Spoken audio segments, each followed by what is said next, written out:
Ils ont donc élaboré des réformes de l'hôpital qui n'avaient plus aucun rapport avec le concret du travail des soignants. Voire pire, c'était, et ça c'est venu dans plusieurs entretiens, c'était même honteux de faire référence, je dirais, à l'expérience quotidienne du travail des soignants. Vous voyez, il fallait en gros leur bouger le cul à tous ces feignants. Il fallait du chiffre. Fallait du chiffre. Et on met sous tension budgétaire. Parce que la deuxième tendance qui fait que l'hôpital a été une institution de plus en plus maltraitante, c'est le fait que la politique de santé, c'est de moins en moins faite à Bercy, à Ségur, au ministère de la Santé, et de plus en plus à Bercy. Autrement dit, la politique de santé a été soumise aux impératifs de rigueur budgétaire, et particulièrement à compter de 2012. Pourquoi 2012 ? Parce qu'en 2008, il y a la crise financière. 2008-2010, comme on va le voir aujourd'hui, bientôt, parenthèse keynésienne, on laisse, quoi qu'il en coûte, on essaie d'éponger le bordel des banques. Et puis après, on a créé de la dette. Et qu'est-ce qu'on fait ?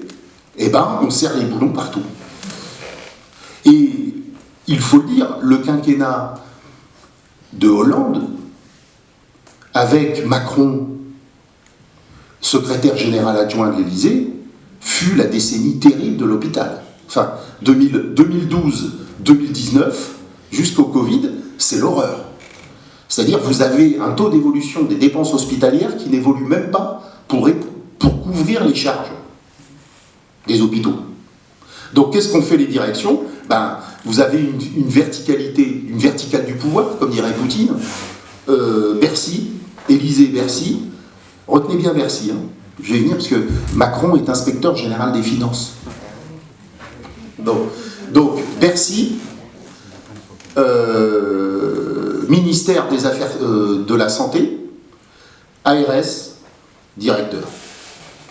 Et la seule de cette ligne hiérarchique, la seule injonction, c'est vous me réduisez les coûts à tout prix. D'où l'entrée, la pénétration massive des cabinets de conseil dans le milieu hospitalier. J'ai été auditionné par le Sénat sur le... Je ne sais pas si vous avez entendu parler du rapport du Sénat sur les cabinets de conseil. Bon, lisez-le, c'est catastrophique. Et donc, c'est pas seulement Macron, ça avait commencé bien avant, les cabinets de conseil. Ça a commencé dès 2005, en fait. Et surtout avec la révision générale des politiques publiques en 2007, mais je ne rentre pas dans le détail. Ce qui fait que les directions hospitalières avaient un rapport au réel.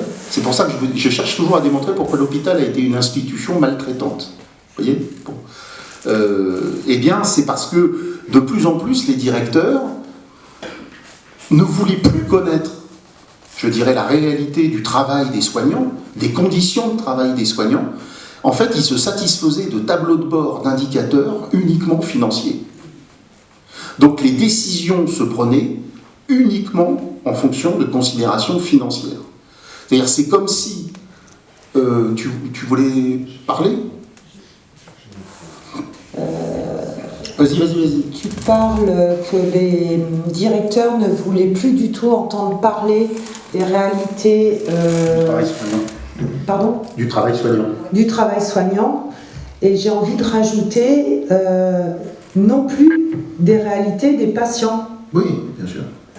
Et des besoins que les patients avaient. Voilà. C'est pas que de ce côté-là. C'est-à-dire qu'on ne considère même plus les besoins du patient. C'est comme ça, Aurélie, que quand même, je ne sais pas si vous vous rappelez, mais en plein Covid, dans le Grand Est, le directeur général de l'Agence régionale santé Grand Est, Christophe Lannelongue, pour ne pas le citer, alors même qu'on est en plein confinement et que c'est le Grand Est qui a été touché particulièrement par l'épidémie de Covid, eh bien, qu'est-ce qui se passe ? Eh bien, il annonce fièrement, par un communiqué de presse, qu'il va supprimer X centaines de lits au CHU de Nancy. En plein Covid. On nous dit les hôpitaux sont débordés, ils sont pleins à craquer, et qu'est-ce qu'il fait le directeur général ? C'est vous dire la déconnexion.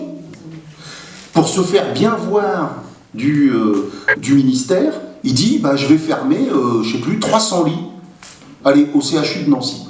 Alors, évidemment, là, il a provoqué un léger malaise qui fait qu'il a sauté. Mais ça en dit long, qu'il ait osé le dire, oui. Ouais.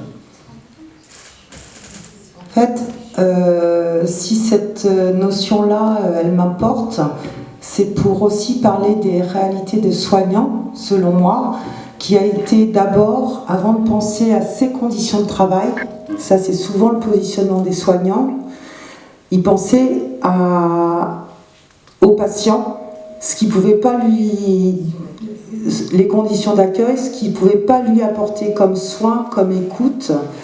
Et je pense que très longtemps, et peut-être même encore aujourd'hui, les soignants ont du mal à penser à leurs conditions de travail.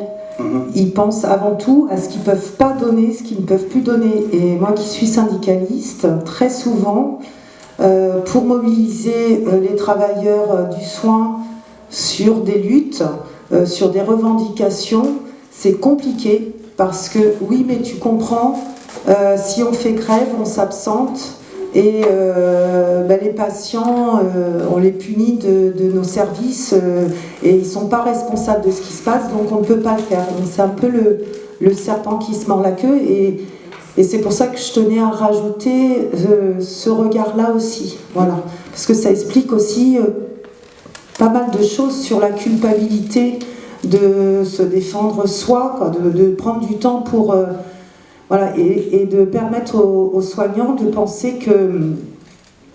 Enfin, ça, c'est mon point de vue, en tout cas, que si nous, on n'arrive pas à se battre pour nos droits, mais comment peut-on le faire pour quelqu'un d'autre? Mais il y a des gens qui pensent l'inverse. Je ne les juge pas, mais c'est ce que j'ai rencontré dans mon métier. Je ne suis pas soignante, je suis éducatrice spécialisée, mais je travaille dans le médico-social. Voilà, séquence, oui, donc voyez bien, sécession des élites par le haut, fermeture du milieu décisionnel central, subordination de la politique de santé à des impératifs financiers et budgétaires, et qu'est-ce que j'ai dit d'autre? Et des tableaux de bord déséquilibrés en fonction, au profit des indicateurs financiers, sans absolument aucun indicateur sur la qualité des prestations, sur les conditions de travail des soignants, etc. Et il faut toujours lire dans les bilans sociaux des hôpitaux de l'époque. Et vous allez dire, c'est Pierru qui invente tout ça. Mais c'est pas vrai. Macron, déplacement à Épernay, je le cite, hein, parce que ça le mérite. Pour une fois qu'il fait son autocritique, c'était le 14 novembre 2019. Hein. Alors, je rappelle qu'en 2018, c'est la création du collectif Interurgence, et 2019, c'est la création du collectif Interhôpitaux. Deux mouvements d'ampleur dans le secteur hospitalier, auxquels Agnès Buzyn, avant l'arrivée du Covid, avait fait des bras d'honneur, en disant « vous causez toujours ». D'accord? Donc je cite Macron. Hein. Cette situation, elle n'a pas commencé il y a 1 mois, 6 mois ou 1 an. Soyons lucides et honnêtes avec nous-mêmes, nous en héritons comme si qu'il faisait qu'hériter. Il est au pouvoir depuis 2012. Donc nous en héritons et elle est le résultat d'années et d'années de mise sous tension qui ont fait peser sur l'hôpital l'essentiel de l'effort de maîtrise des dépenses de santé. Et après, il reconnaît que personne n'avait vu à ce point l'accélération du malaise, parfois des difficultés de fonctionnement véritables. C'est ça que j'entends par vaccination contre la réalité. C'est-à-dire les décideurs vivent dans un univers, où, en quelque sorte, le malaise soignant, la souffrance soignante, les difficultés d'accès aux soins n'existent plus. Seul compte les aspects financiers. Alors je ne veux pas être trop long pour donner la parole ensuite, mais c'est la deuxième séquence. Donc vous voyez bien que cette séquence, elle est déjà amorcée, la montée en violence de l'institution hospitalière et commence bien avant l'arrivée de Macron au pouvoir en 2017. Sauf que Macron, en quelque sorte, il radicalise profondément les tendances actuelles. D'abord parce que Macron, je mets de côté son caractère, hein, c'est quand même la quintessence de la technostructure, celle qui monte en puissance depuis les années 2000. d'accord, de début des années 2000. Il est inspecteur général des finances. Donc, inspecteur général des finances, c'est le plus haut corps. Si vous voulez, c'est quand vous sortez dans la botte de l'ENA, dans les premiers, vous choisissez dans les grands corps, donc Cour des comptes, Conseil d'État, Inspection générale des finances, c'est l'inspection générale des finances qui est la plus prestigieuse. Pourquoi parce que vous pouvez aller pantoufler dans les banques et faire plein de pognon après. Bon, voilà. Donc l'inspection des finances, c'est le plus grand corps de l'État. Vous voyez, grand corps au sens où c'est ce que choisissent les élèves de l'ENA. Donc ce type, bon voilà. Et qui a élu aussi, là aussi, on ne le dit pas assez pour comprendre ce qui est arrivé aux suspendus. Qui a élu Macron? Pas nous. Pardon? Non, pas nous. Ah bah non, ça c'est sûr. Non. Je dois vous faire un deuxième aveu, non je déconne. Bon, ouais. Je suis militant en marche. Je l'ai appris aussi ça. Bon, je le sais bien que je me mets en danger. Mais c'est ce qu'on peut appeler un bloc, c'est ce qu'on appelle le bloc bourgeois. D'accord? C'est le bloc bourgeois. Macron, il a unifié les bourgeoisies de gauche et de droite, que sépare, je dirais politiquement, une feuille à cigarette. D'accord? Bon. Mais un bloc bourgeois vieillissant. On le sait, Macron, qui a épousé sa grand-mère, est gérontophile. Bon, il est gérontophile. Et donc, évidemment, alors vous allez voir, je le dis de manière drôlatique, mais si la prochaine fois que revient une épidémie, on va reconnaître le même cirque. Pourquoi? Parce que quand vous vieillissez, alors je ne fais pas de généralité, je tiens à le dire tout de suite, bon. Quand vous vieillissez, vous avez tendance à privilégier la sécurité à la liberté. Et donc Macron, il a fait une politique que demandait son électorat. Son électorat, pourquoi tous les ponts de la PHP ont été complètement délirants avec ça? Mais parce qu'ils sont vieux. Parce qu'ils sont vieux et qu'ils se sentaient vulnérables. Faut jamais mettre sous le tapis ce type de considération. Il y en a qui se sentaient particulièrement vulnérables avec le Covid, et donc ils étaient partisans d'écraser la liberté et l'état de droit sous l'impératif de sécurité. Vous voyez?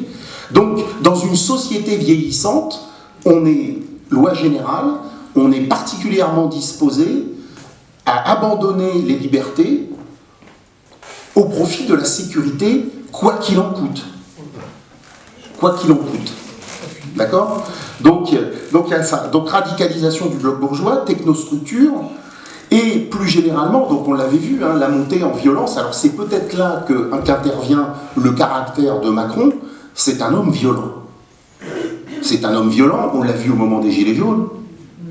Dont je rappelle quand même que le bloc bourgeois, qui inclut les magistrats, a été particulièrement répressif avec les Gilets jaunes, avec une militarisation de la police, etc. Encore que la militarisation du maintien de l'ordre, c'est une dynamique internationale.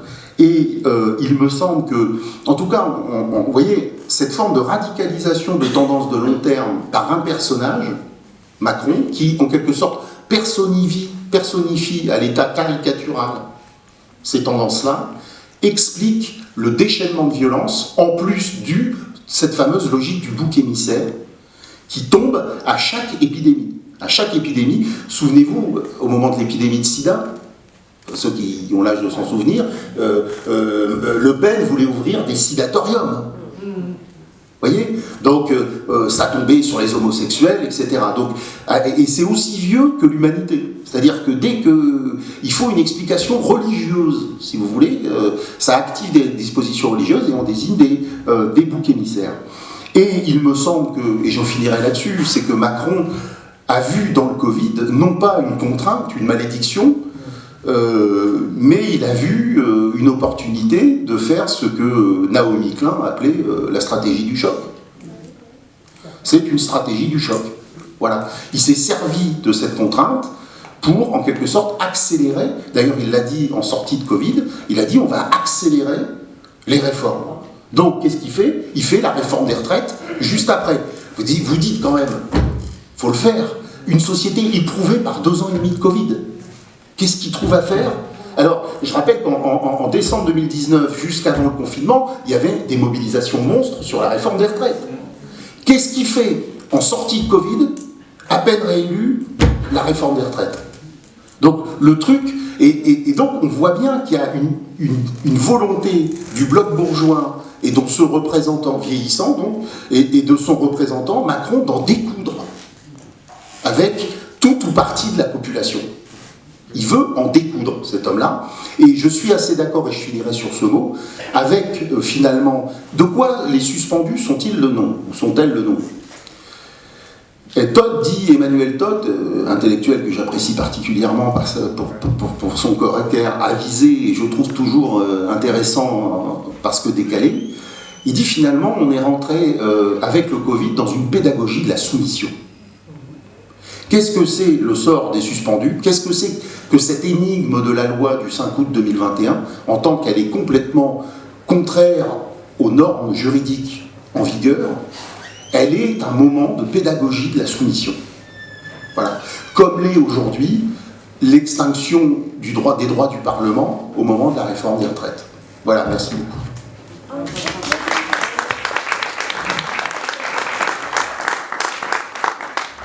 Je me demande s'il n'y a pas un... Mais Macron est banquier, fondamentalement, non? C'est plutôt un technocrate qui... C'est-à-dire que les inspecteurs des finances et les banquiers, c'est les mêmes, en fait. Oui, c'est du turnover, ça. Donc, ça tourne. il y a quand même dans cette pandémie un rapport entre fric à faire avec les investisseurs. Donc, je voulais savoir ce que vous pensez de tout ça. Est-ce que vous avez des chiffres, des gens qui j'ai pas de chiffres. S'il y a un scandale du vaccin Covid, ou des vaccins, des supposés vaccins Covid, il va arriver par Michel Rivasi. Il va arriver par la levée de l'opacité des contrats qui lient Big Pharma, donc Moderna, Pfizer, et la Commission européenne, von der Leyen, donc c'est l'affaire des SMS, hein, tout le monde est au courant, je pense. Donc ça va éclater, à mon avis, de ce côté-là, de ce côté financier. Mais de ce qu'on sait des contrats, mais tu dois le savoir aussi grâce à Jean-Louis, c'est incroyable. Rien que les contrats sont léonins, ce qu'on appelle en droit juridique, enfin en droit, ils sont léonins. C'est-à-dire que, attendez, non seulement s'il y a des événements adverses, c'est pour la gueule du contribuable, donc le labo n'est pas responsable. Mais attendez, si en cas de litige, moi ça me fait rire, moi qui viens de divorcer, et ben c'est nous qui payons les avocats de Pfizer. Vous y croyez ça? Hein? Et moi j'ai demandé à ce que mon ex-femme paye mon avocat, elle n'a pas voulu. C'est bizarre. Hein? Non mais c'est incroyable, on marche sur la tête. Et comment on a fait pour négocier? Enfin, moi je pense que quelqu'un qui négocie ça, von der Leyen, il faut la mettre sous tutelle. Elle est plus responsable juridique, elle. Hein? C'est quand même incroyable, quoi. Mais pourquoi ils ne le font pas alors? Pourquoi on ne met pas chez le gouvernement sous tutelle? Pourquoi? C'est une bonne question. Il faut aussi rappeler qu'en France, c'est principalement le vaccin Pfizer qui a été recommandé, alors qu'on avait le vaccin Valneva, alors qu'on avait, c'est aussi une chose... AstraZeneca. On avait AstraZeneca, mais on oublie, non, mais on avait un vaccin français, à technologie traditionnelle, qui a été reconnu, qui a été validé par la Commission européenne, mais qui ne l'était pas en France, c'est quand même balèze. On avait aussi un laboratoire, l'Institut Pasteur de Lille, qui avait fait des travaux sur la molécule, sur le chlorphoctone, et qui avait mis en évidence que c'était peut-être pas le remède miracle, mais que c'était un des remèdes les plus prometteurs contre les vermectines. Voilà, enfin, tout ça pour dire qu'on avait plusieurs solutions, que tout ça a été mis sous le chapeau. Mais pourquoi Pfizer en France? Juste comme ça, une petite anecdote, il faut quand même se rappeler que Macron a fait sa fortune quand il était banquier, en vendant la filiale de, je crois, Nestlé à Pfizer ou l'inverse, peu importe, et c'est comme ça qu'il a fait sa fortune. Bon, voilà, c'est juste une remarque. Et Pfizer avait promis des investissements à hauteur de 1,5 milliard en France, fort opportunément au moment où on débattait de la question des contrats.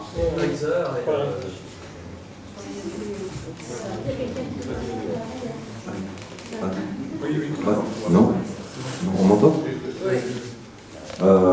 D'abord, merci. Moi, je me félicite d'une chose. Je suis très heureux d'avoir aujourd'hui de pouvoir assister à cette réunion de qualité. Un intervenant de qualité et auditoire de qualité.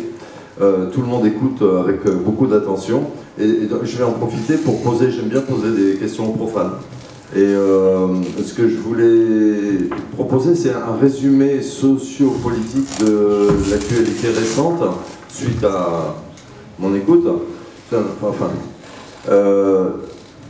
En premier lieu, ce que j'ai compris, c'est que Macron surfe sur la vague déclenchée 30 ans auparavant. Donc c'est un surfeur. En deux, le peuple profane, déçu et dégoûté de tout ce qui a trait aux mots politiques et à tout ce qui l'entoure, en recherche d'un guide,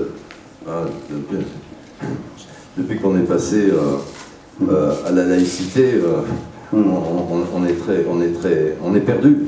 En recherche d'un guide, est devenu majoritairement, là c'est un mot qui pour moi a beaucoup de signification, obédiant. Et là c'est vraiment tragique. Pour moi le sens du mot obédiant, le côté aveugle de l'obédience est terrifiant pour moi. Et donc je pose une petite conclusion. Je voudrais savoir ce que nous en pensons, ce que vous en pensez. C'est que nous vivons les premiers temps d'une société déshumanisée, de déclassement. Voilà, je sais pas si mes propos sont très... Juste sur Macron qui surfe sur la vague, je pense qu'il incarne la vague. C'est parce que le surfeur n'est pas l'eau. Lui, il est l'eau, il est la vague lui-même. Enfin, je veux dire.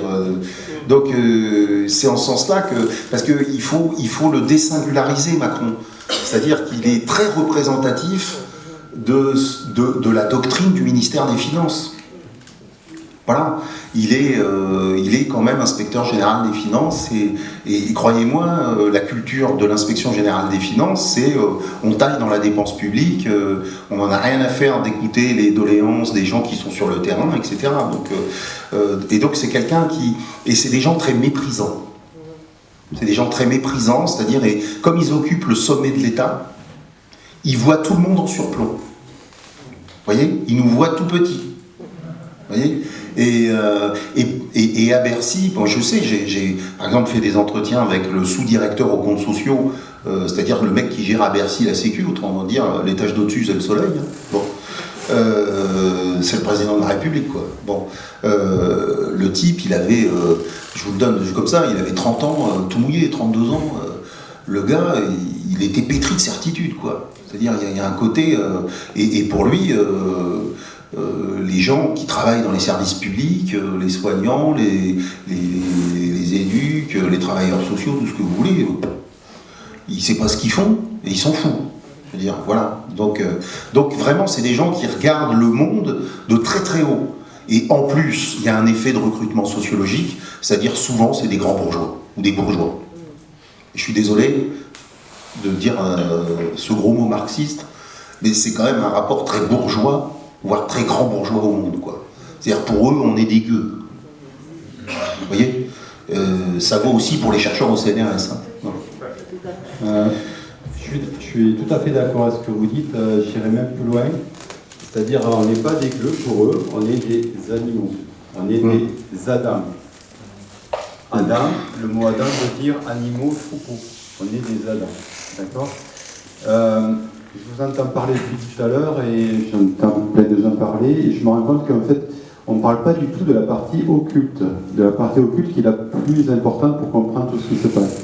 Si vous ne parlez pas de ça, en fait, tout paraît absolument incohérent. Les comportements des gens paraissent absolument incohérents. Or, ils ne sont pas du tout, mais pas du tout incohérents. Non. Ils sont juste dans un objectif précis. Et un humain lambda, sain d'esprit, ne peut pas comprendre ce fonctionnement-là parce que c'est de l'ordre de la psychopathie, du manipulateur narcissique. On ne peut pas comprendre ce fonctionnement-là, sauf si on rentre dans leur vision, dans leur manière de regarder les choses. Et vous avez parlé de religieux, oui, ce sont des religieux, mais des religieux sataniques, et ils ont une version très particulière de la vie. Et une fois que vous comprenez leur manière de voir, de fonctionner, vous voyez que tout ce qu'ils font est absolument logique. Malveillant, mais logique, en tout cas.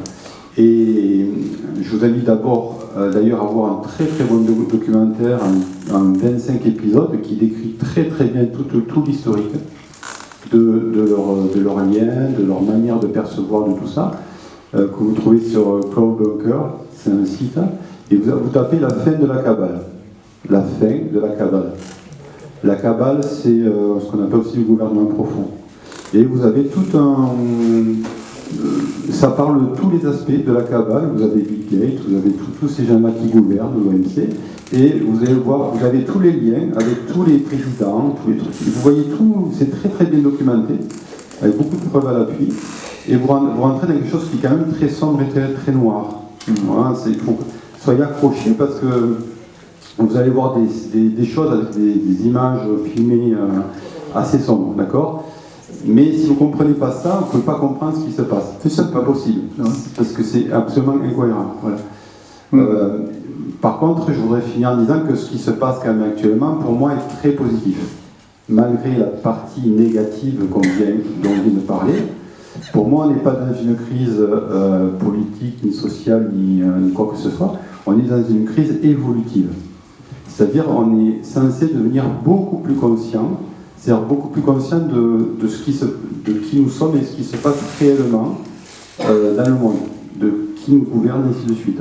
Et ça, c'est plutôt positif, et on est en train d'aller vers ça. Voilà. Et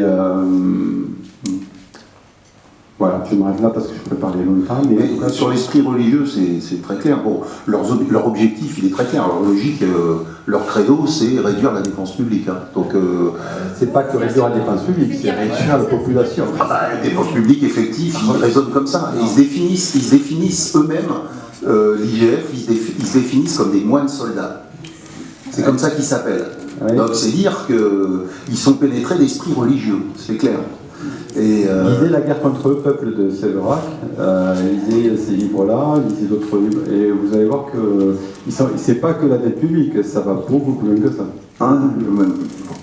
Et ce qui s'est passé par exemple avec le Covid a été mis en place en 1947. Le plan a été mis en place, je suis tombé 3 fois dessus dans ma vie, à différentes époques, qui décrivait toutes les étapes. Et donc, en 2012, je faisais des conférences là-dessus. On me prenait pour un fou, et en fait tout s'est fait exactement comme le plan le prédisait en fait. Et donc c'est facile de trouver, le plan est assez facile à trouver aujourd'hui, hein, on sait ce qui va venir par la suite. Donc il y a un plan qui a été mis en place, ils suivent tout simplement les étapes. Voilà. Mais d'ailleurs, ils sont aux ordres. J'ai déjà discuté, je me souviens qu'il y avait un très haut fonctionnaire, donc je tairai le nom, qui m'avait dit ce qu'il faut à la France, c'est un despote éclairé. Vous voyez, ça en dit long quand même, enfin, sur le rapport aux gouvernés que nous sommes, un despote éclairé. Et pendant le Covid, on a entendu, je le disais à Jean-Louis hier, il y a des médecins comme Kahn, qui est décédé, qui dit finalement la démocratie Axel Kahn. Il n'est pas adapté pour des sociétés qui sont en crise comme les nôtres, qui doivent affronter la crise écologique, les crises épidémiques, sanitaires, les crises politiques. Il dit finalement un régime à la chinoise nous irait très bien. Non, mais moi, je prends tout ça, je prends toutes ces phrases au sérieux, parce qu'il l'a dit à la radio sur France Q. Vous voyez ? Donc c'est énorme. Ça a été relevé par Barbara Stiegler quand elle a dit pandémie année zéro, et puis ensuite son tract sur l'abolition de la démocratie sanitaire pendant le Covid. Je pense qu'il y a une tendance illibérale dans les élites, que ce soit les élites médicales, que ce soit les élites étatiques. Il y a une tendance à dire finalement ces gueux commencent vraiment à nous emmerder. il faut vraiment les gérer comme un troupeau, c'est exactement ça. Voilà. Mais ils s'inspirent de la Chine vraiment. Et vous savez pourquoi ils nous ont fait marcher à mètre de distance? Non, c'est pas pour le virus, parce que le virus il s'installe à 2,50 m.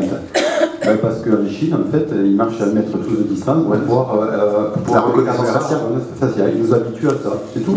Ce sont des choses qui mettent en place petit à petit, mais on va vers la Chine. Pendant les Jeux Olympiques, là, ils sont en train de généraliser la reconnaissance faciale et la vidéosurveillance. Tout ça avance comme ça, progressivement. Je pense que notre technostructure, donc Macron et l'archétype, a une haine de la démocratie. Oui. Juste une petite chose, j'avais cité Macron, mais il y a aussi le commanditaire en quelque sorte, qui est Attali. Faut pas lui donner cette importance-là, Attali. Il s'est fendu qu'en fin de compte, il y a au moins quelque chose qui est arrivé, quand le Covid est arrivé, là on va pouvoir permettre d'avancer. Oui, un gouvernement mondial, tout ça. Mais ce qui est bien, Attali, c'est comme Minc, sa seule utilité, c'est que c'est une boussole qui indique le sud. Il y a quelque chose aussi, on parlait tout à l'heure de en fait, tous ces impératifs financiers que cette grande bourgeoisie prévoit depuis 20 ans, 30 ans en démantèlement le service public et en démantelant le service public, pardon. Effectivement, donc on a vu tout ça se passer. Nous, on a vu dans les territoires, là, dans les régions, qui sont mises en place par des hauts fonctionnaires qui ne sont jamais allés dans les zones rurales, et on a vu un petit peu ce qui s'est passé. Nous, on a tous nos hôpitaux de proximité, celui de Loudun, qui était un hôpital où on pouvait y avoir de la chirurgie avant. Comment aujourd'hui c'est devenu juste un lieu de consultation, un lieu de radiologie, on y fait quoi? Il y a un laboratoire, on répare les petits bobos et c'est tout. Voilà. Et nous, on a fait aussi, on s'est mobilisé déjà en 2019, je crois que c'est 2019, on a fait une marche Loudun-Châtellerault pendant 4 jours ou 5 jours, et on est passé dans toutes les petites communes rurales. On a eu l'aval de tous les maires qu'on est allés voir, qui nous ont prêté des salles, pour que tous les soirs on fasse des petites conférences et des petites animations dans ces campagnes, parce que les maires étaient extrêmement inquiets de la disparition de leurs hôpitaux de proximité. Parallèlement, il y avait la fermeture de la maternité de Leblanc, et en même temps on avait des fermetures de lits à l'hôpital de Poitiers, en maternité. Donc on ne comprenait pas ce qui se passait, quoi. Et en même temps, donc, on a vu cette gradation des violences, alors, qui existent depuis effectivement longtemps, mais avec l'arrivée de Macron, il y a eu les gilets jaunes, la répression, les violences policières terribles qui sont tombées là, dessus. Ensuite, il y a eu donc, suite à nos manifestations contre les violences policières, il y a eu des lois sécurité globale, donc c'est monté d'un cran. Mais en face, quand même, nous, on a répondu un petit peu en continuant à faire des manifestations. Et là, de plus en plus, donc il y a eu les gilets jaunes, il y a eu les lois sécurité globale, il y a eu le pass sanitaire, enfin il y a eu d'abord le Covid, puis le pass sanitaire, puis ensuite le pass vaccinal pour les soignants, donc, et la suspension des soignants. Et ça, c'est le top du top, quoi. Je veux dire qu'on est arrivé effectivement à créer des boucs émissaires, à les pointer du doigt, à faire de l'ostracisme, et puis ça c'est terrible, quoi. Là c'est vraiment le pompon, quoi. Et en face, il y a eu, alors je ne sais pas si vous avez entendu parler aussi de la bataille contre les bassines, des soulèvements de la terre, mais tout ce qu'ils arrivent à faire, en fait, au fur et à mesure qu'ils essaient de nous soumettre et de créer cette servitude un petit peu volontaire ou cette soumission, c'est qu'on se réveille et de plus en plus on est en train de se mobiliser et collectivement aussi de s'organiser pour résister à tout ça. Et je pense qu'on peut y arriver si effectivement on continue à se fédérer et à créer des collectifs comme ça d'opposition. Je crois que ça c'est hyper important. Voilà, donc je ne sais pas s'il y a quelqu'un d'autre qui veut prendre la parole. Je crois qu'il faudrait donner la parole aux suspendus qu'on a invités. Là, il y a une dame là-bas.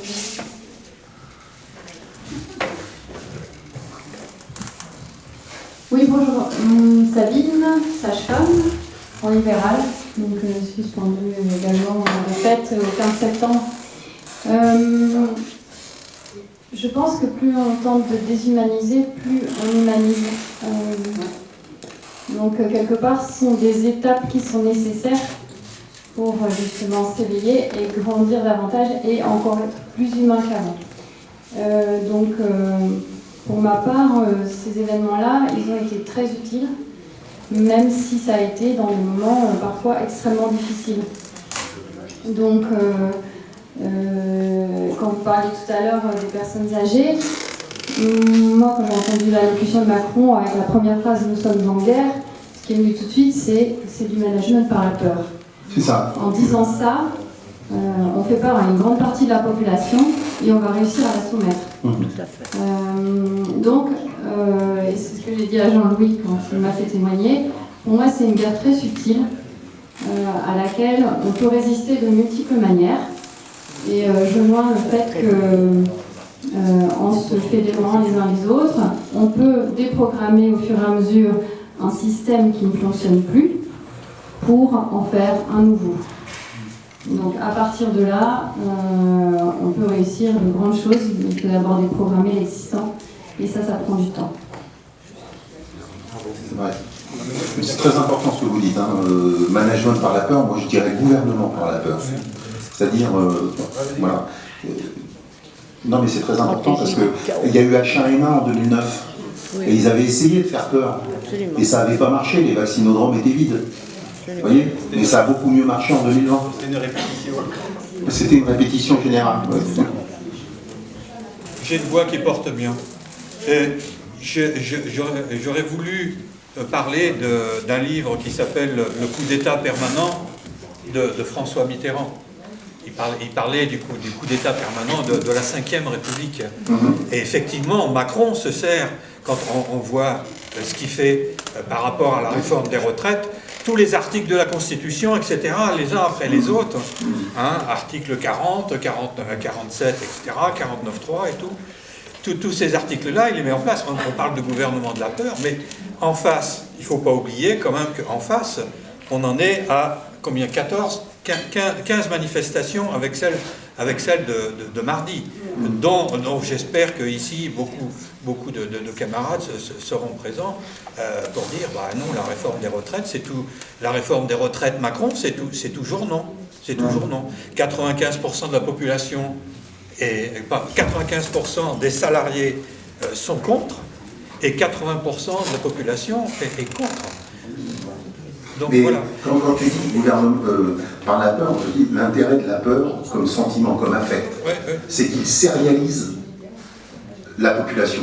C'est-à-dire, quand on a peur, on se recroqueville en fait. On se méfie de son prochain. Les suspendus, on voit bien que la solidarité entre suspendus, c'était l'antidote à ce gouvernement par la peur. Mais aujourd'hui, c'est aussi le gouvernement par la peur de manifester.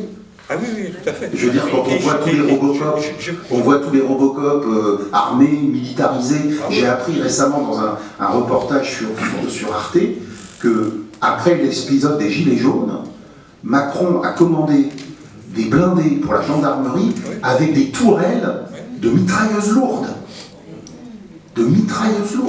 Non mais il faut prendre quand même au sérieux qu'est-ce que c'est qu'une police ou une gendarmerie républicaine qui se dote de blindés avec des tourelles à mitrailleuses lourdes.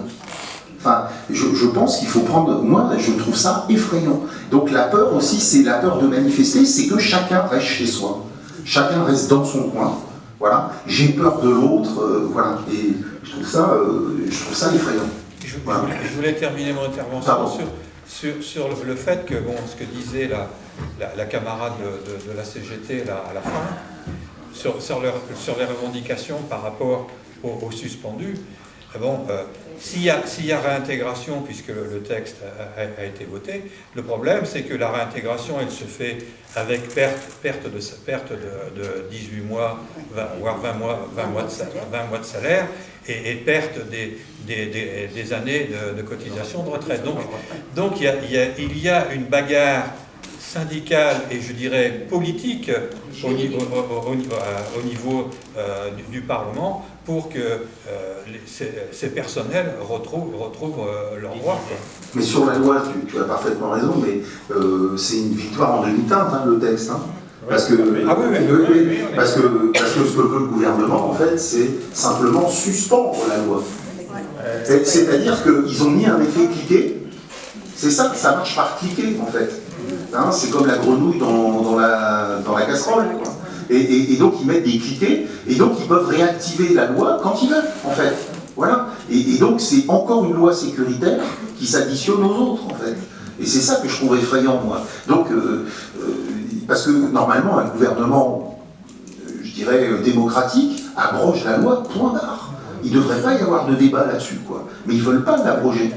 Ils ont dit on l'a gagné de haute lutte, l'arbitraire on l'a gagné de haute lutte, on n'y repensera pas, quoi. Juste sur Pfizer, il y a la quantité de vaccins qui a été acheté, c'est-à-dire plusieurs milliards, enfin ils parlent de milliards, et l'argent que ça a coûté. Et je veux dire, à quel point de vue ils sont trois le droit, puis après ils disent qu'il n'y a pas d'argent plus. C'est énorme ce qu'ils ont fait. C'est tout ce que. Après, la privation de liberté, d'accord, c'est au point de vue qu'ils prévoient, ils ne savent même pas dépenser leur truc. Ils ont acheté des vaccins. Pourquoi faire? Non, mais ça, c'est dingue. Ah oui, ça c'est. Il y a des discours qui sont conscients ou inconscients, c'est-à-dire les neurosciences ont été inventées pour aider les gens, mais aussi pour les manipuler. Et il n'y a pas d'opposition entre la liberté et la sécurité. Et si on peut voir, il n'y a pas que la peur qui a fait ça, c'est-à-dire qu'on a mis les gens dans la culpabilité, on les fait passer pour des crétins, pour les faire passer pour des imbéciles, pour pas qu'ils osent reprendre la télécommande de leur vie.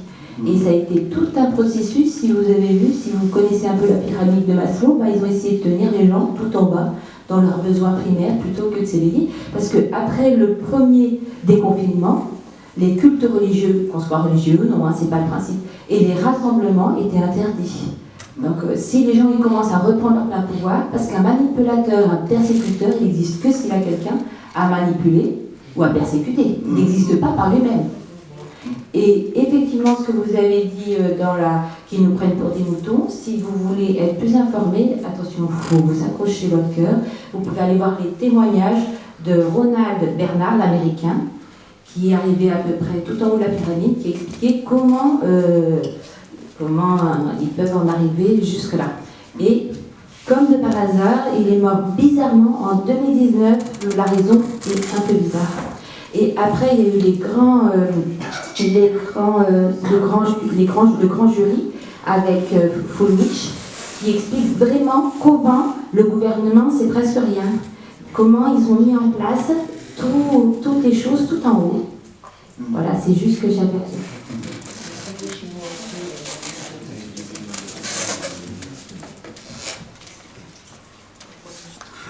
Juste pour information, on est au clair maintenant sur le fait que les confinements, confinement ou pas confinement, c'est pareil.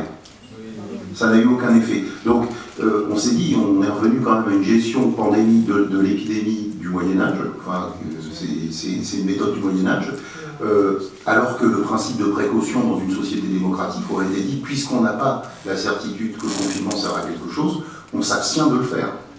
Voilà. Et vous parliez sur le premier déconfinement, ce que j'avais trouvé comique, mais dramatique aussi, c'était la façon dont, si on allait au café, la façon dont il fallait boire son café. C'était incroyable ça. Je veux dire, c'est des choses incroyables. Donc vous ne pouviez pas le manger, vous ne pouviez pas le boire debout, couché, en diagonale. Enfin, c'était incroyable. Dans un café, on se dit que... Non mais ça en dit long quand même sur un état d'esprit, quoi. Hein, non, la parole est là. Oui, c'est ça, c'est ça. Moi, une de mes sidérations dans cette affaire, ça a été la défaite majeure des intellectuels. Parce qu'ils représentaient quelque chose pour moi, effectivement. Et alors, c'est des intellectuels, donc ça comprend aussi les psychanalystes, en effet, qui se taisent tous, sauf un. Enfin, je parle de ceux qui avaient une parole publique avant, hein. Je ne parle pas de ceux qui n'écrivent pas forcément. Mais à part un, à ma connaissance, Christian Dupuis-Santini, que je nomme ici parce qu'il m'importe, des gens comme Barbara Stiegler, vous en parlez là, Barbara Stiegler, je l'aimais beaucoup.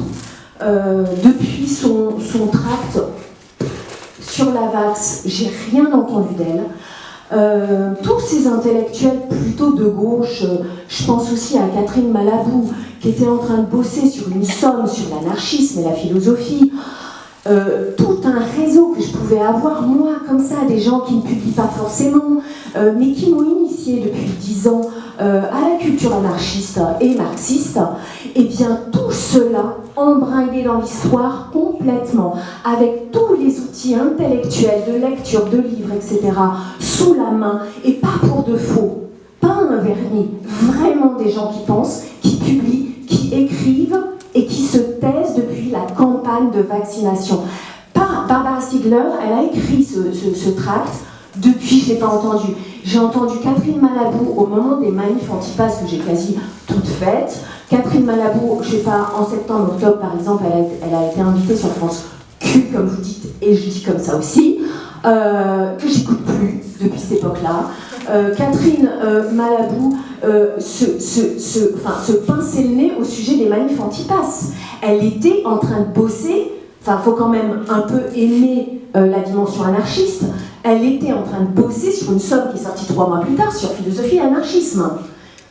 Et ça la gêne pas qu'on trie la population et que les gens n'accèdent plus aux soins. Moi, j'ai dit non à l'époque. Pas pour protéger mon corps, j'avais pas l'idée, une seconde, on a découvert ensuite, pour les effets secondaires. Mais sur le coup, j'avais pas d'idée. Par contre, je sais que je prends 3 doliprane l'année. Alors on commence pas à venir me faire du chantage sur qu'est-ce que je dois me mettre dans les veines. Ça, c'était assez clair pour moi. À partir du 12 juillet, on me dit, ça, c'est ça, sinon t'as plus ta paye, et ben ce sera rien. Je sais pas comment je vais faire, mais ce sera rien du tout. C'était assez clair pour moi, ça. Puis c'était une espèce d'épiderme éthique chez moi qui s'est dressée. Rien d'autre. Rien d'autre. On me dit que le secret médical n'existe plus. Les médecins n'ont plus le droit de soigner. À ce moment-là, je ne savais pas, le Rivotril, tout ça, je ne savais pas à ce moment-là. Mais ils ont laissé crever les vieux dans les EHPAD. Et je dis les vieux avec l'amour. Ils les ont aidés à mourir, mais à ce moment-là, je ne savais pas. Je me disais juste, on les empêchait d'aller les voir. Et si j'avais moi un vieux à aller voir, qu'est-ce que je ferais? Je ferais le mur, je ferais quoi? Et les masques, là, ils m'ont perdu complètement. Les masques, déjà, ils m'avaient perdu avant ces histoires de vaccination, pas vaccination. Dès qu'on a perdu les visages dans la rue, c'était fini pour moi. Voilà. Et donc, comme vous parlez de Stiegler, qui fait partie des gens qui m'ont...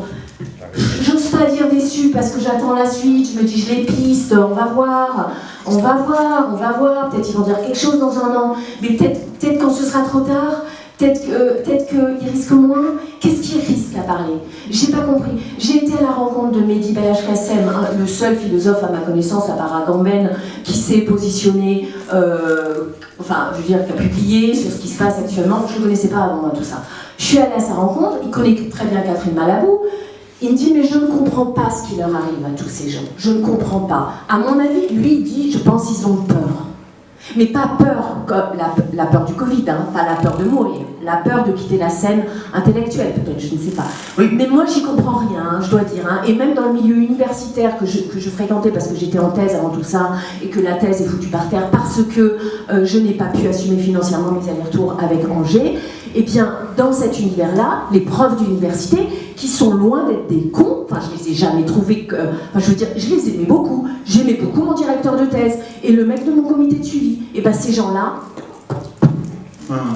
pas un mot. J'entends bien votre déception, mais alors peut-être des remarques, je sens votre dépit complètement.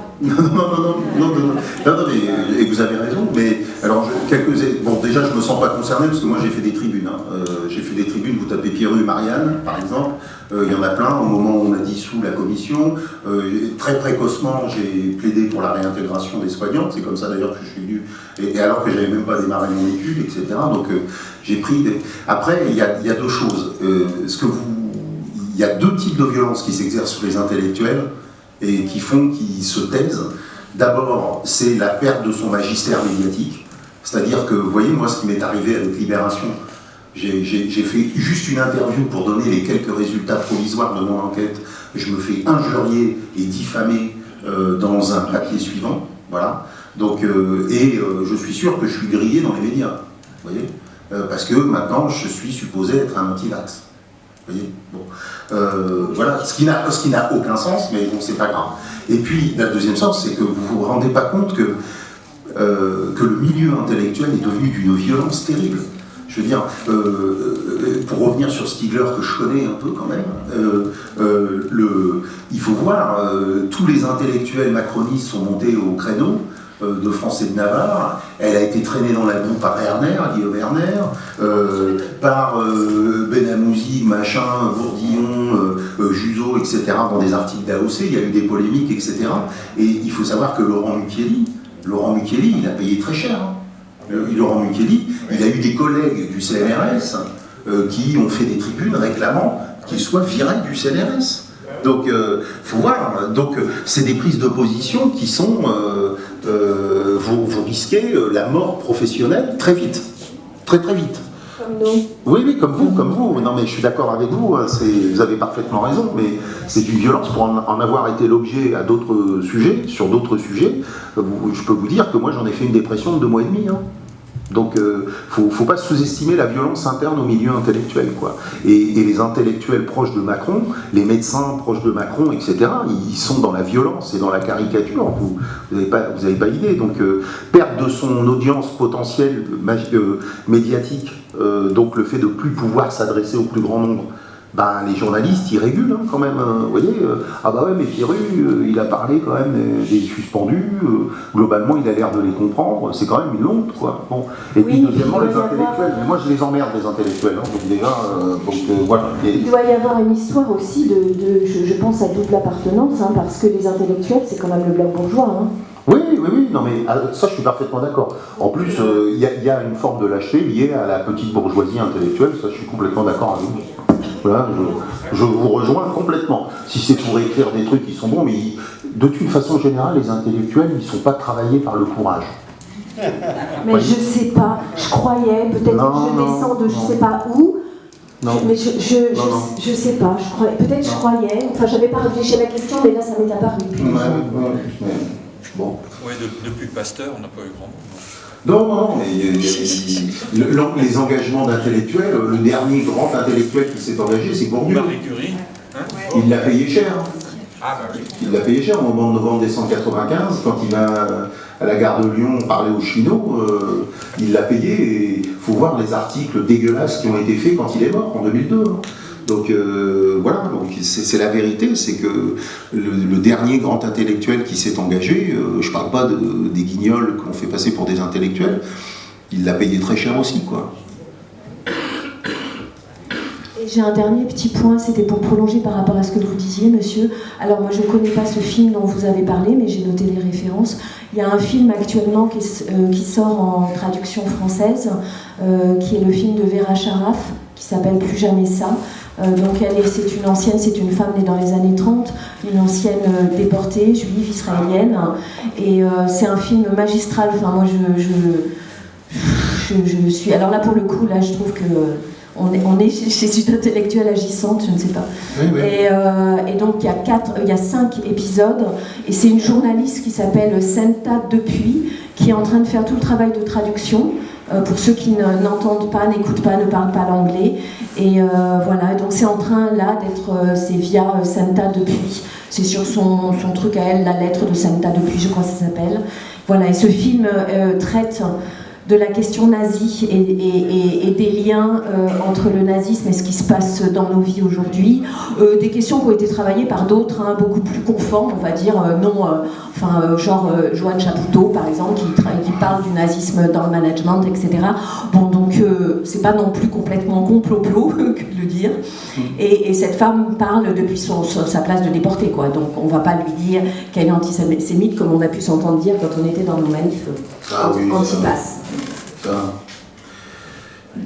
Oh, je suis d'accord, tiens, bel exemple, hein, les nazis, tous les intellectuels nazis, soit ils sont partis, soit ils se sont, par exemple tous les juristes, parce que je connais bien le travail de Chapoutot, tous les juristes se sont ralliés gentiment au régime nazi. Hein, ils étaient,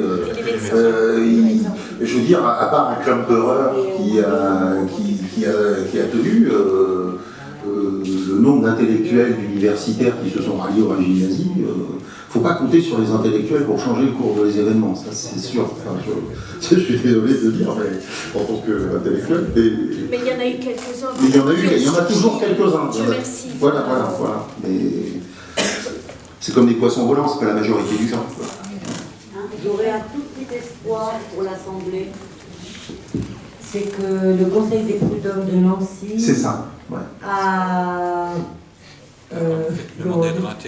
a fait a pondu une ordonnance, hein, c'est comme ça qu'on dit, le 4 mai pour la réintégration d'une nageur dans un EHPAD. Et donc, voilà. Alors, avec salaire. Avec salaire et retraite. Retraite, ça, je ne sais pas. Mais en tout cas, salaire. Retraite. L'employeur a fait appel, direct. Ah ben, évidemment. Oui. Ça, on s'en doute. Division et une analyse très. Il n'y a évidemment pas de quoi pavoiser. Voilà, c'est ça. Mais c'est tout de même une petite lueur d'espoir. Mais il y a les prud'hommes, il y a aussi un tribunal des prud'hommes qui a rendu un jugement en disant que la suspension était manifestement inopportune et disproportionnée. Moi, je voulais rebondir tout à l'heure à ton témoignage de sage-femme suspendue, sage-femme libérale suspendue, et ce qui m'a touché dans ce que tu as dit, c'est qu'il n'y a pas que du mauvais dans cette histoire, en tout cas dans ce que j'ai vécu. Je n'ai pas bien compris pourquoi il n'y avait pas que du mauvais, mais du coup ça m'évoque ce qui n'est pas trop mauvais non plus pour moi. Aujourd'hui, malgré que ça a été une vraie souffrance de devoir être seule, enfin se sentir seule en tout cas, face à ce qu'on nous faisait vivre, avec, je ne suis pas forte en date, bon j'ai retenu la date de naissance de mes enfants, mais sinon voilà. Par contre, le 12 juillet, oui, je m'en souviendrai, et le 15 septembre aussi. Parce que le 12 juillet, j'étais désemparée. Je cherchais à tout prix à savoir.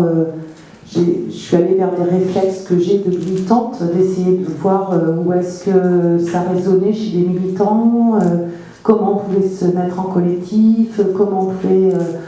Voilà, il nous restait 1 mois et demi pendant les vacances, enfin la période estivale en tout cas, pour réagir. C'était court. Même avec des militants avertis, je sais qu'1 mois et demi c'est court pour rebondir. Donc j'étais complètement effrayée et je n'ai pas trouvé de réponse dans ce petit laps de temps. Et du coup, par contre, par rapport à mon parcours de vie et par rapport aux énergies que j'avais mis les dernières années dans le mouvement des Gilets jaunes, parce que je me suis sentie aussi très abandonnée par des pairs lorsque j'ai vécu ce mouvement des Gilets jaunes où j'ai été très impliquée, parce que nous aussi on était les gueux, les fachos, ceux qui ne savent pas réfléchir, qui ne savent pas parler, des illettrés, enfin on a tout entendu. Et malgré tout ça me semblait être un combat universel en fait, de l'intérieur.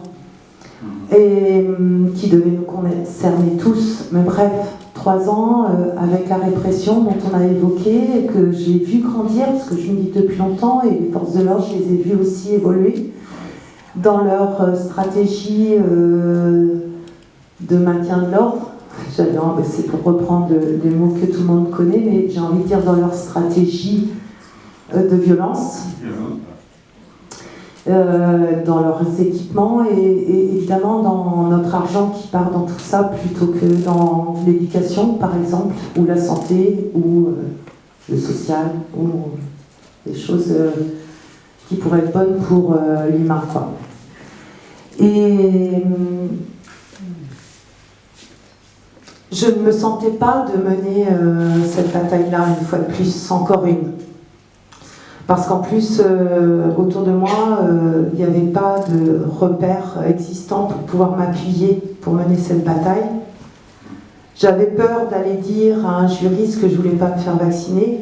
J'avais peur de dire à mon médecin que je ne voulais pas me faire vacciner, à mon psychiatre que je ne voulais pas me faire vacciner. Donc, j'ai beaucoup réfléchi aux syndicalistes que je ne voulais pas me faire vacciner, même quand j'arrivais à le dire, ils me disaient « Vas-y, tiens-nous au courant de ce qu'il en sera, on sera là ». J'avais pas envie d'essayer. Même si je pense que la personne qui m'avait répondu était véritablement honnête.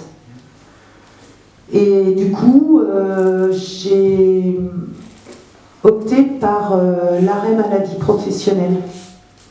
Parce qu'il faut savoir que dans ces violences institutionnelles qui datent, je crois que Frédéric a dit il y a 20 ans au moins, ça fait 17 ans que je suis dans le médico-social et depuis 97 que je suis diplômée éducatrice spécialisée, même si je n'ai pas toujours exercé que ce métier-là. J'ai passé beaucoup de temps dans le social et aujourd'hui beaucoup de temps dans le médico-social. Et ces violences institutionnelles, je venais aussi de les vivre par un combat syndical très dur, très fort au sein de mon association Loi 1901, que je nommerai pas parce que c'est filmé, et qu'on est à Châtellerault, c'est une petite ville et que voilà. Mais j'ai envie de dire, non pas une association Loi 1901, mais mon entreprise, parce qu'elle fonctionne exactement comme une entreprise aujourd'hui. Comme le CHU, voilà, il n'y a pas... Et cette violence, je l'ai vécue, donc je venais de la vivre déjà et je la vivais encore à travers du mouvement de grève qu'on avait mené pendant 10 jours de grève reconductible. Et au final, qui se retournait contre nous, parce que je devais me mobiliser pour la déléguée syndicale pour la soutenir qui était qu'on avait mise en procédure de licenciement. Donc c'était quelque chose de très fort.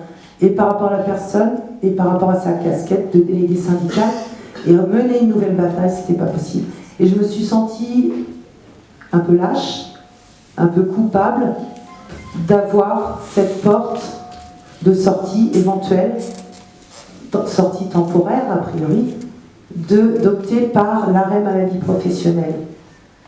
Parce que quelques années auparavant, j'ai fait une dépression à cause du travail et je n'ai pas supporté d'être dépressive à cause du travail. Et j'ai mené 6 ans de bataille contre la sécurité sociale parce que la dépression due au travail n'est pas reconnue comme maladie professionnelle. Donc il m'a fallu 6 ans de procédure pour avoir cette reconnaissance de maladie professionnelle. Mon idée, c'était de pouvoir que ça fasse... comment on dit ? Jurisprudence, merci. Je ne savais pas qu'un jour ça me servirait à me sortir d'un combat que je ne voulais pas mener en fait. Pas en y mettant autant d'énergie que je n'avais plus. Aujourd'hui, je suis toujours en arrêt maladie professionnelle et pour revenir aux bonnes choses, c'est que ça m'a permis, j'ai eu la chance de ne pas avoir de problème financier dans cette situation-là et de prendre le temps, de me soigner, de me ressourcer, de retrouver un peu d'énergie et de réfléchir à ma vie en fait. Et la chance que j'ai, j'espère, j'y crois, j'espère que je serai assez costaud pour ça, c'est de changer de vie. En fait, je ne veux plus travailler pour le capital, que ce soit dans le social, que ce soit dans le soin, que ce soit... Voilà, je ne veux plus travailler dans le capital, c'est plus possible. Et par contre, je veux le faire de façon collective. Donc c'est pour ça que je vais prendre le temps aussi de rechercher un lieu collectif où il y a des engagements de ce type-là et qui sont des engagements politiques très forts. Voilà, je voulais apporter ce témoignage-là et se dire qu'il y a des choses positives quand on est en collectif, mais on peut aussi en trouver quand on est un peu isolé. Et ah oui, ce que je voulais rajouter, c'est que cette culpabilité de ne pas pouvoir avoir pu mener ce combat, voilà, c'est un peu nouveau, je m'en veux de ne pas avoir, mais bon, en même temps, je me suis écoutée, donc je m'en félicite aussi, j'ai pas su souvent le faire, toujours le faire. Mais ce que je veux dire, c'est qu'il y a aussi cette culpabilité qui existe et ça peut aussi expliquer pourquoi on est si peu nombreux chez des gens qui se sont vaccinés pour ne pas avoir à réfléchir. Et en même temps, parce que je ne sais pas si mon ami Daniel est encore là, peut-être qu'il est parti, il allait partir très très vite parce qu'il ne se sentait pas légitime d'être là, il se sentait coupable. Et puis surtout... il culpabilisait de ne pas s'être informé de tout ça lui non plus, alors qu'il est curieux par ailleurs. Mais je dis justement, avec Châtellerault l'Insoumise, on a souhaité créer cet espace-là pour pas être que dans l'entre-soi, quoi, pour pouvoir aussi informer des gens qui n'ont pas pu accéder pour X raisons, soit par peur, soit parce qu'ils ne se sentaient pas... bref, bon. Donc moi je me félicite qu'on ait ouvert cet endroit-là. Après, je suis complètement convaincue, Jean-Louis, que effectivement tes photos, il faut aussi qu'elles circulent dans des lieux publics, là où il y a des gens qui soit ne veulent plus penser à cette histoire, soit qui n'ont pas accès à des témoignages ou à du concret pour pouvoir réfléchir. Donc un support comme l'art, je pense que c'est un très beau support. Et puis encore merci Jean-Louis pour le travail que tu as fait qui m'a... Je n'ai pris le temps de les regarder que tout à l'heure, mais ça m'a donné voilà, des frissons. Je voulais juste répondre, si c'est possible. Déjà, merci pour ton témoignage, qui montre qu'on peut aller vers une résilience. Et merci aussi, enfin, si tu veux, on est dans une communauté déjà, donc mon compagnon et moi disait, tu peux venir nous voir. Voilà, juste ça, et dire que par rapport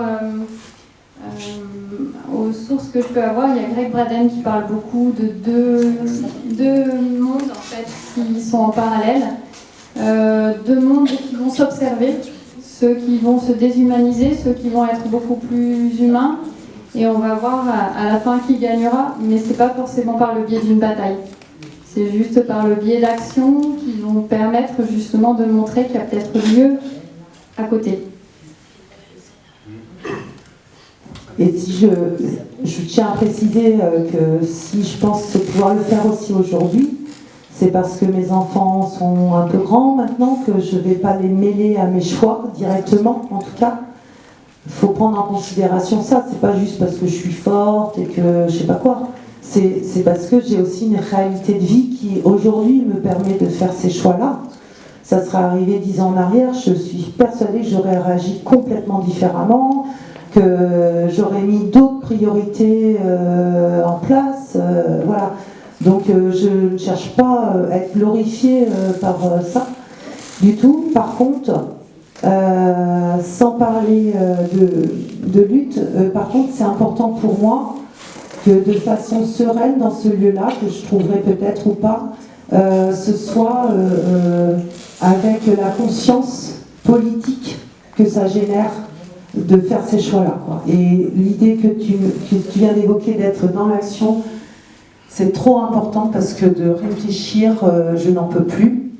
Et d'ailleurs, c'est aussi pour ça, je pense que depuis 1 an et demi, je ne m'informe pas, je ne savais même pas que le collectif 86, enfin je le savais par le biais d'Aya parce qu'on se connaît, mais je n'ai pas cherché, je ne pouvais pas.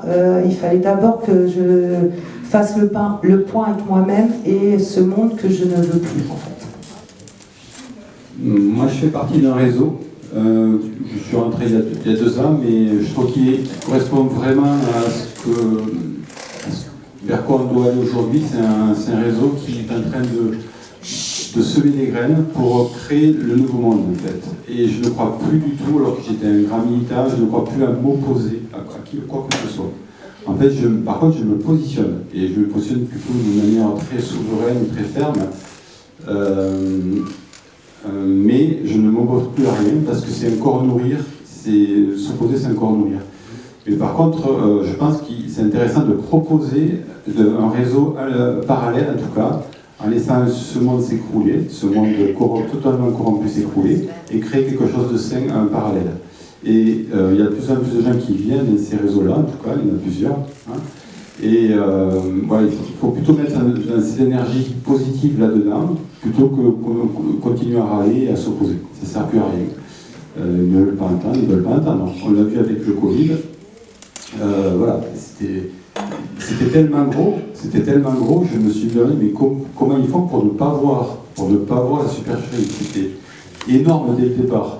Donc, à un moment donné, on ne peut pas sauver tout le monde. Là, il y en a qui partent dans cette direction-là. Il y a vraiment 2 humanités qui se séparent. Il faut arrêter de s'épuiser et mettre ses forces dans quelque chose qu'on peut construire, vraiment. et y aller avec joie et s'éclater dedans. Voilà. Merci. Oui, moi je voulais juste répondre très rapidement. Chaque fois qu'on me remercie, je ne sais jamais quoi dire. Et je le dis très honnêtement, c'est pas de la fausse modestie, c'est que ce site que j'ai créé, je ne savais pas quoi faire d'autre. C'était une obligation citoyenne, voilà, c'est un devoir vis-à-vis de mes enfants, vis-à-vis de mes petits-enfants. Voilà. Et donc ce que je voulais dire, c'est que ce site, c'est le vôtre en fait. Moi, je ne suis pas dessus. Hein. Enfin, je veux dire, tous les photographes qui sont dessus, ils sont anonymes. On est tous sur des pseudonymes. Ce site vous appartient à vous, les suspendus. Les suspendus et les non suspendus, tous ceux qui ont témoigné, tous ceux qui ont souffert de cette crise, il est là pour vous et c'est à vous. Donc il est pérenne. C'est votre, en fait, c'est votre propriété, c'est votre image. Donc voilà. Et il est là. Donc vous en faites ce que vous voulez. Merci. Merci.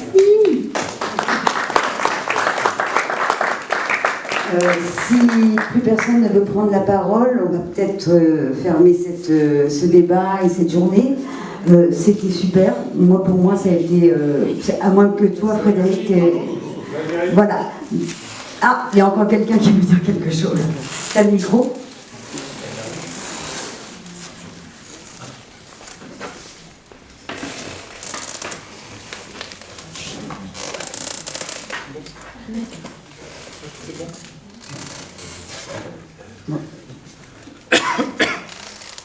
Déjà, merci à tous et à toutes d'être là. Parce que si vous n'êtes pas là, je ne suis pas là. Parce que je vous vois, vous me voyez. Normalement, vous n'êtes pas censé me voir. Vous ne voyez pas. Donc, réfléchir. Réfléchir, c'est fléchir les genoux, on est d'accord. Donc, on réfléchit 2 fois les genoux. Ok, on réfléchit. On réfléchit les genoux. Suspension, extension. Vous êtes mes bras, vous êtes mes jambes, vous êtes mes yeux, vous êtes mes oreilles. D'accord?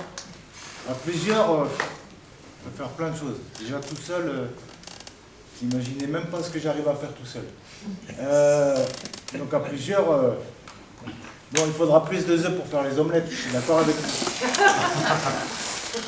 Les pommes de terre, il n'y a pas de problème, on sait comment elles poussent. Maintenant, la seule chose que je me suis demandé, c'est comment ça se fait. Il y a des gens qui crèvent de faim, alors que quand je prends de la paille et de la terre et que je prends des épluchures de pommes de terre, magique, il y a des pommes de terre. Donc, les alternatives, comme vous disiez, le réseau, il y en a plein. Moi, j'étais sur Paris, il y avait les inter-squats, on avait réuni tous les squats de Paris. C'est la fête. Ah là là là là là là, la jeunesse. Si jeunesse savait, si vieillesse pouvait. Ah oui, oh miséricorde. Une guitare sans corde. On peut quand même taper dessus. Donc, pour finir, merci à tous déjà de m'accueillir. Je suis venu l'année dernière, j'étais accueilli, vous m'avez mis bien. Hier soir, je suis arrivé à je ne sais pas quelle heure, parce que je ne sais pas quelle heure il est.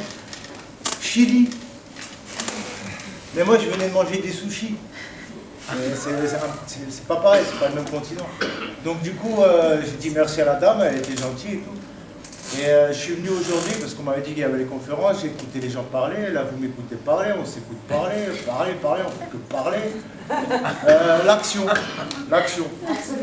Moi je vous propose qu'à la fin de la journée, chacun y rentre chez soi, il prenne une bonne douche, un bon repas, et demain c'est un autre jour. Merci, Céline, je crois.